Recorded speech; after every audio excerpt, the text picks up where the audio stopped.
Well, good afternoon. I'm here doing a pre-recorded lesson for you to watch. I'm going to try to keep it to around 25 minutes.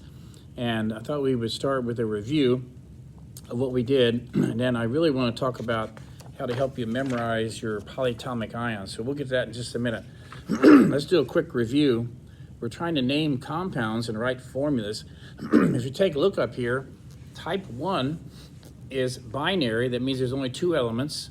It's ionic, means it's a metal and a non-metal combined, and it's an always metal. Now, if you remember looking at the periodic table right here, I circled these for you. The always metals are group 1 is always +1, group 2 will always be +2 in a compound, and then silver, zinc, aluminum +1, +2, and +3. And we have to remember those. Those are the always metals, and they always have the same charge. Remember, in the nonmetals now, over here, the halogens will be -1, and the oxygen group -2, and the nitrogen group -3. If we know that much, we can already do type 1. So we have this one written out. It's written out for me, and I see this binary. I see that it is a metal and a non-metal, and I do see that calcium is one of the always metals. So that makes it easy. I don't have to worry about which charge calcium has. It only has one charge. And so I just read it and I say the word calcium chloride.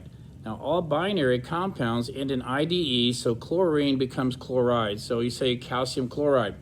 The next one, what if I give you the name? You have to come up with a formula. Well, I know it's a binary, see sulfide, so it has aluminum in it and it has sulfur in it. Now aluminum is an always metal, and it is +3. So I put +3 here. And I know the sulfur is in this group here, which is -2. Okay, so we did this in class. And all compounds have to have a net charge of 0. So what's the smallest number that both these go into? It's 6. So 2 times +3 is +6. And 3 sulfurs times -2 is -6. +6 and -6 is 0. We do have a compound. Al2S3 is known as aluminum sulfide. So type 1 is not too bad. It's pretty easy. Make sure you understand that really, really well. Type 2 is binary. It's ionic, metal, non-metal. In this case, it has to be a metal that's not an always metal. So it's all those other metals in there. Now in this case, I'm going to act sort of the same way as type 1, except I'm going to make one little change. Here, if I look at this, I would say iron oxide, and down here, it would be iron oxide. Now, so what's different? What's going to be different here? Since it's not an always metal, it just so happens that iron can take on two different charges, and +2 and +3. Now, what we want to do is we need to figure that out. Oxygen is -2 in a compound, so I'll put a little -2 there. There we go. Now, if this is -2, and the whole thing, all compounds have to have a net charge of 0, then iron by itself must be +2. And so if these both have the name iron oxide, that'd be confusing. So the chemists decided to simply take the charge on the metal and make that a Roman numeral, iron, whose charge is 2, oxide. And over here, 3 times -2 is -6. The whole thing has to add up to 0, so this must be +6. 2 times what equals +6? And the answer is +3. So, again, it's iron oxide, but the charge in the iron is 3, so we say iron 3 oxide. Now, something I didn't mention in class yet is you saw a ugly-looking face there, a big icky monster on your handout sheet, and if you'll take a look at the big icky monster, the naming system they used before the Roman numeral system was the ich and the us system. At one time, they thought that the elements that had more than one charge, there were only 2 of them, they thought. So they said, well, let's have some of them be the ich and some be us. And so I made a little icky monster here thinking iron can be +2 or plus 3. Well, who's bigger? Who's the big icky monster? Plus 3. Plus 3 is the big icky monster. Now, they also decided they were going to use the Latin word for iron, which is ferrum. Now, ferrum, I will give this to you on the test. I'll tell you the Latin word is ferrum.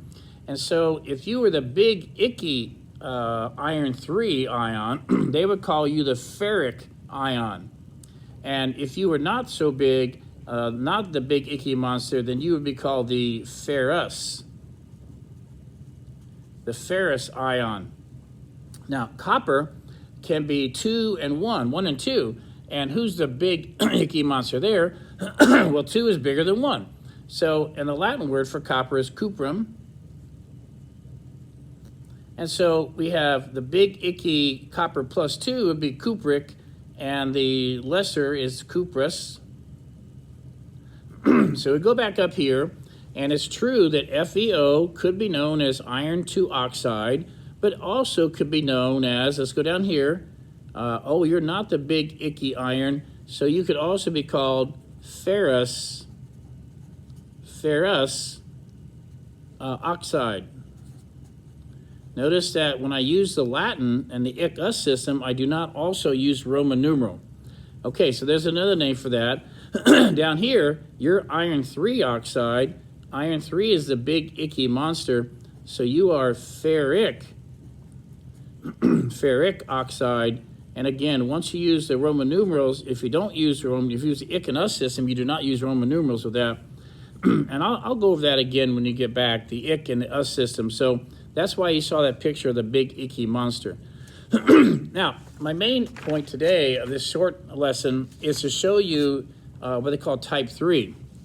So if you take a look at type 3, what you notice is that the first thing you should notice is that, hey, it's not binary.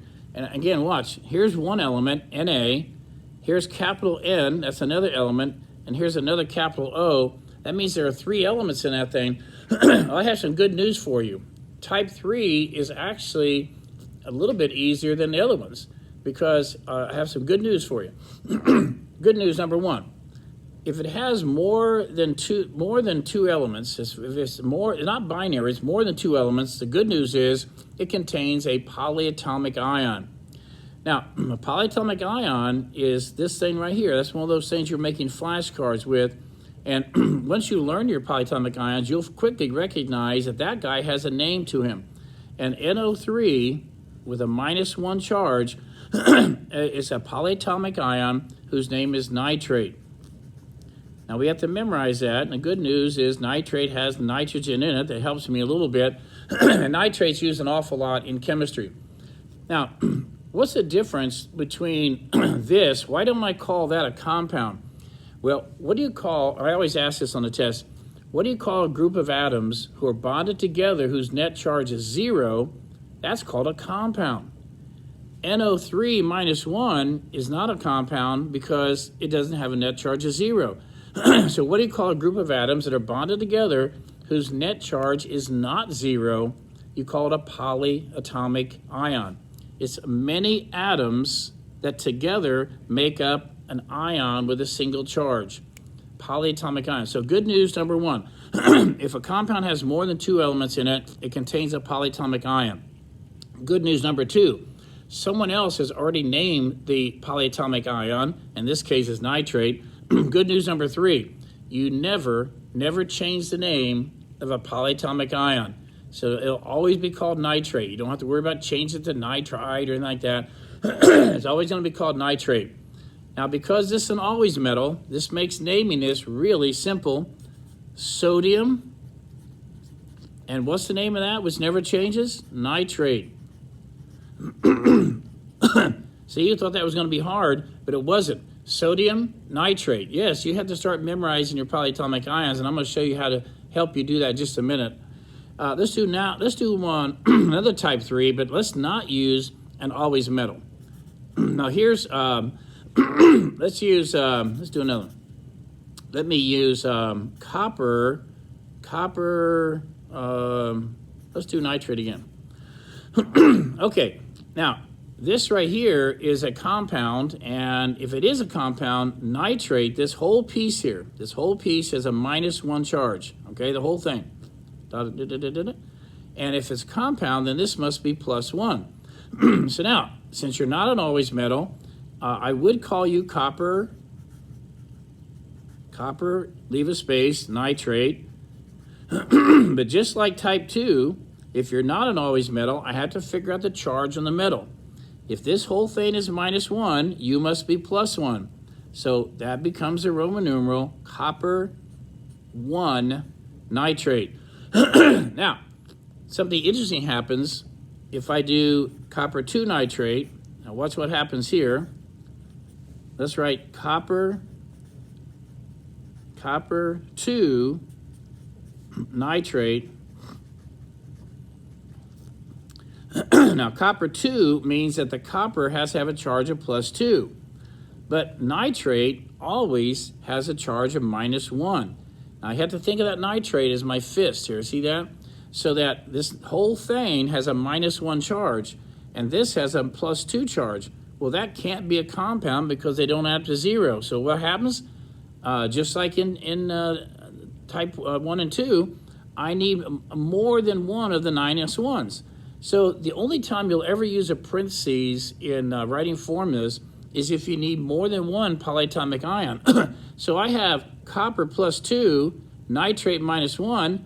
I need 2 nitrates. Each nitrate's -1. I have 2 of them. That's -2. -2 and +2, that adds to 0, and that's how I have a compound. So that's why you can see why I have to have you memorize your polyatomic ions, but other than that, it's not that bad as far as naming them or writing the formulas. It's very much like type 1 and type 2.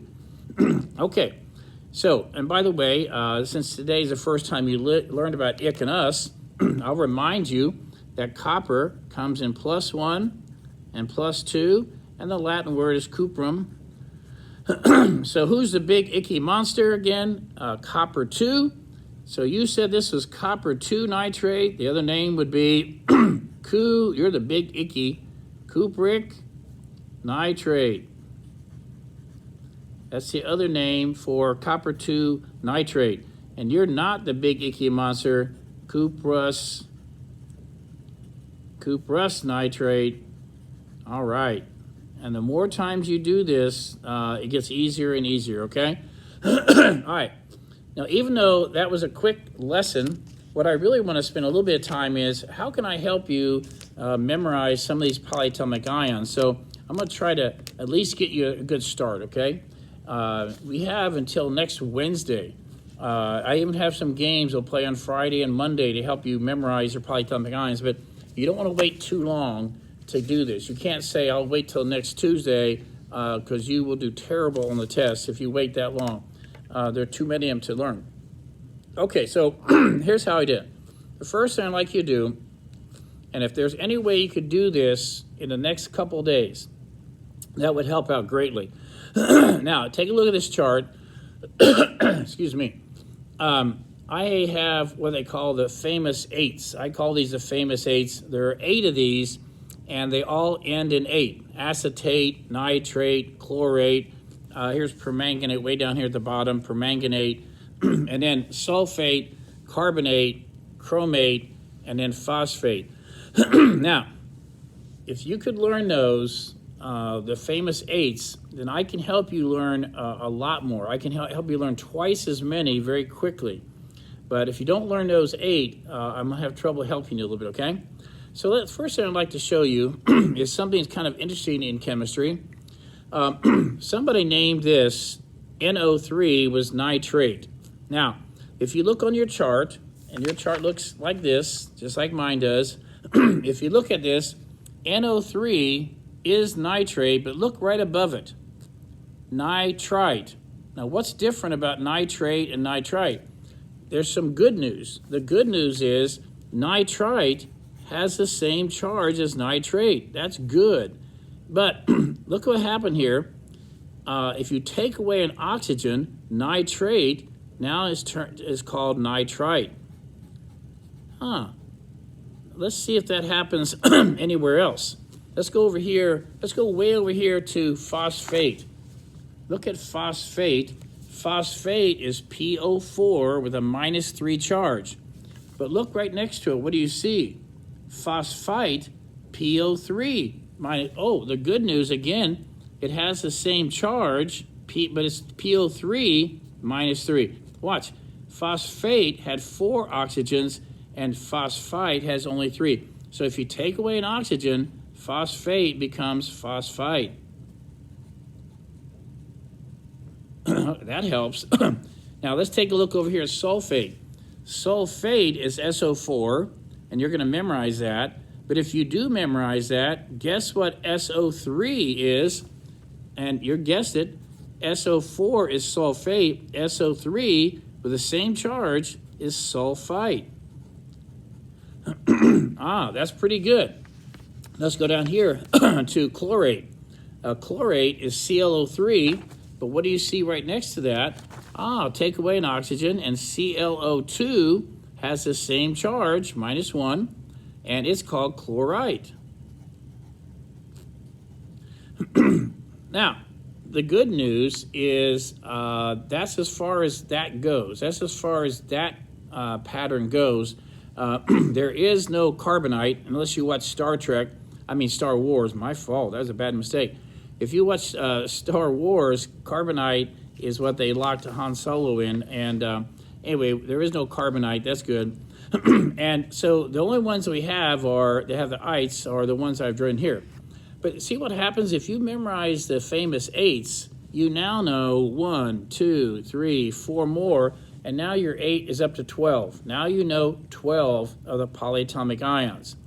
Okay, now there's another little trick that I like to use, and so this one's not a trick, but I do tell myself if I'm going to memorize some polyatomic ions, the first thing I did notice is that, wow, there's only one of them that has a positive charge. All the rest of them have a negative charge.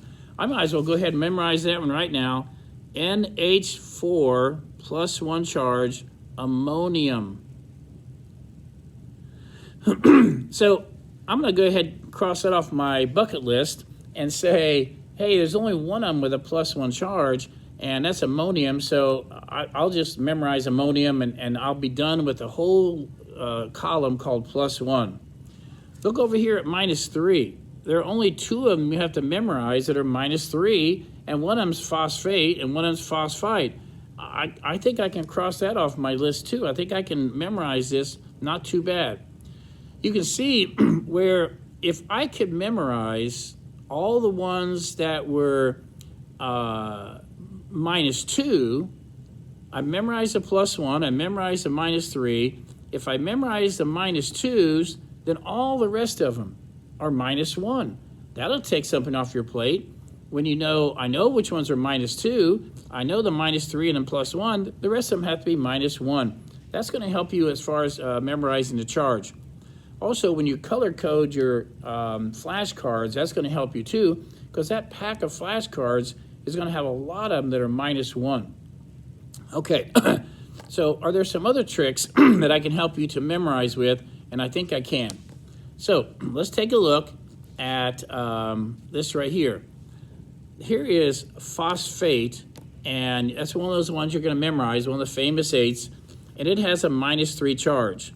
Now, if you look on your list, right across from it, right across from phosphate, is this thing called HPO4, hydrogen phosphate. Well, man, I'm glad they didn't call that George or something like that. They decided, let's call it hydrogen phosphate. Now, what's interesting about that is if phosphate's -3 and you tack on a hydrogen, which is +1, what's +1 and -3? Well, that would be -2, and that's why hydrogen phosphate is in the -2 column. So I had phosphate, PO4 -3. I add a positive hydrogen to it, and it becomes -2. This whole thing is a -2 charge, and it's called hydrogen phosphate. And if you look again, look what they did here. They went from phosphate to hydrogen phosphate, and then they tacked on another one, dihydrogen phosphate. So I can go all the way over here and put H2PO4, and it's -1. So phosphate's -3, hydrogen phosphate's -2, dihydrogen phosphate is -1. That's a series. See, if you learn phosphate, you know phosphite. If you learn phosphate, you learn hydrogen phosphate, dihydrogen phosphate. It wasn't even on their list, but you could have hydrogen phosphite, dihydrogen phosphite. There's a pattern there. You can see it. Let's go over here to sulfate. If you know sulfate, you know sulfite. Look over here. If you know sulfate, what if I were to tack on a hydrogen onto sulfate? Sulfate's -2, but if I tack on a positive hydrogen, it becomes -1. And what do you find? You find them over here. So right next to sulfate is hydrogen sulfate and hydrogen sulfite. Look at that. So I can make hydrogen sulfate, hydrogen sulfite. So if I know sulfate, I know sulfite. If I know sulfate, I know hydrogen sulfate, and I also know hydrogen sulfite. I'm going to put that down. Now, again, in about 3 minutes time here, if you learned your famous eights, I showed you how to do 8 to 8. That added 4 more, and then this added 1, 2, 3, 4, and guess what we can do here with carbonate? Same thing, add a hydrogen to carbonate, and instead of being -2 now, hydrogen carbonate is -1. What's interesting about hydrogen carbonate, certainly you can call it hydrogen carbonate, but an old-fashioned name, which doesn't go away, it's still around today, it's called bicarbonate. Now, I didn't do that, but bicarbonate is also named for hydrogen carbonate. If you were to go to in your house and go find some baking soda right now and look on the side of the package and it says contains, it'll say sodium bicarbonate. You say, what's that? Well, that's hydrogen carbonate. Everybody got that? So now all of a sudden you are knowing 8 plus 4 plus 5, 6 more. Now you're up to almost 16, 18 polyatomic ions in a short amount of time. Again, that's assuming you're going to memorize your famous eights. I have one more pattern that'll help you a little bit here, and I'm going to go down here to this over here, and I'll tell you what I'm going to do. I'm going to do that one on a separate sheet of paper so you understand how to do it. All right, we're going to start with our famous 8 chlorate. Chlorate's -1. Chlorate. Okay, now, you already know if you take away an oxygen, you can have ClO2, same charge, and we're going to call it chlorite. All right, famous chlorate, and then you have chlorite. Now, there's another polyatomic ion, which is Cl. Remember, chlorate has chlorine in it, okay? And chlorate, and then there's chlorite. Did you know there was another one that's called ClO1, and it's a -1 too? Now, maybe chemists for about a millisecond thought, why don't we call it chlorite? And then they thought, no, that's silly, so they wouldn't do that. So they said, how are we going to do that? And they decided that they would call it hypo.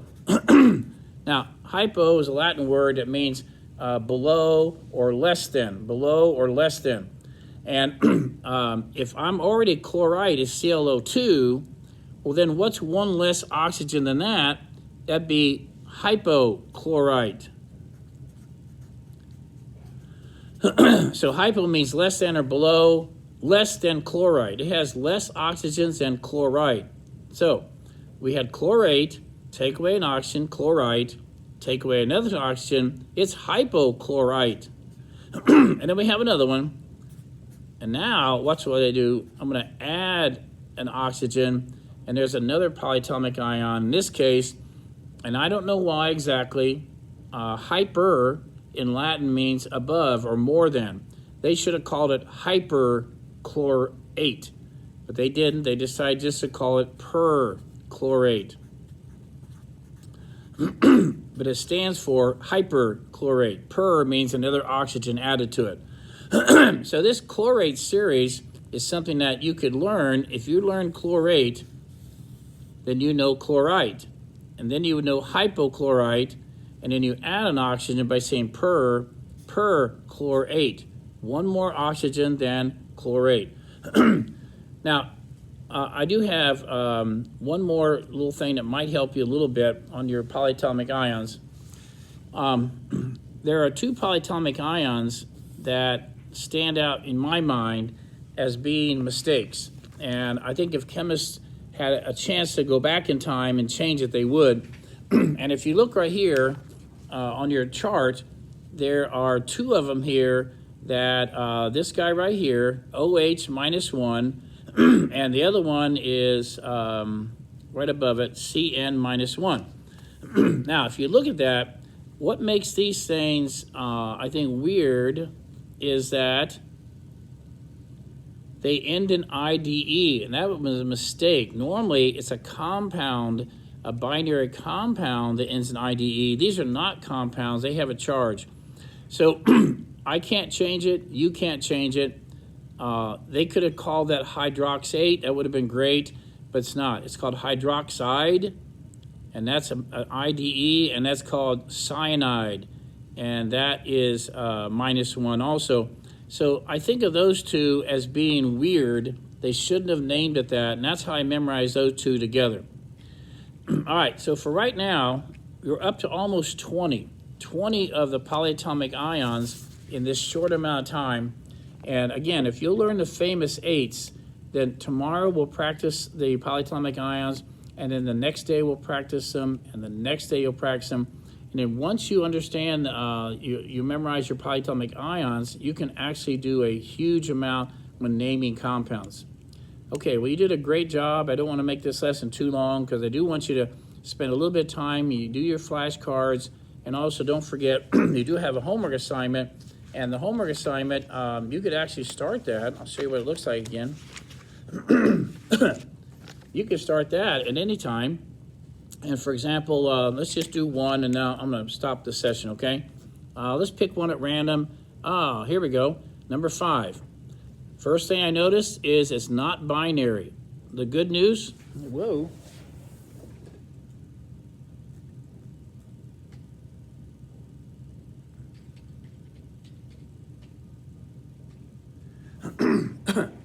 Okay, so number 5, the good news is if it has not binary, then it contains a polyatomic ion. So you go up here, and if you hadn't memorized sulfate, it's right up here, and you find sulfate, and you say, and you're an always metal, so I don't have to worry about Roman numerals or anything like that.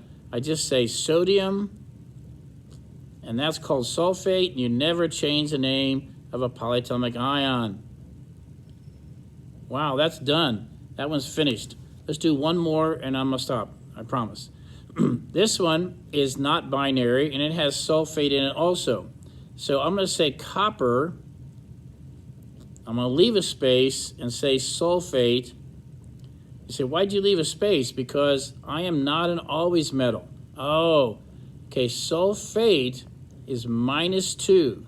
That's what it says. Sulfate is minus 2, and the whole thing has to be 0, so this copper must be plus 2. And remember, the Roman numerals are charge on the metal. Copper 2 sulfate. There you go. At this point, you should be ready to do almost any of the type 1, type 2, or type 3 compounds. Okay, you have a good afternoon, and I will see you tomorrow.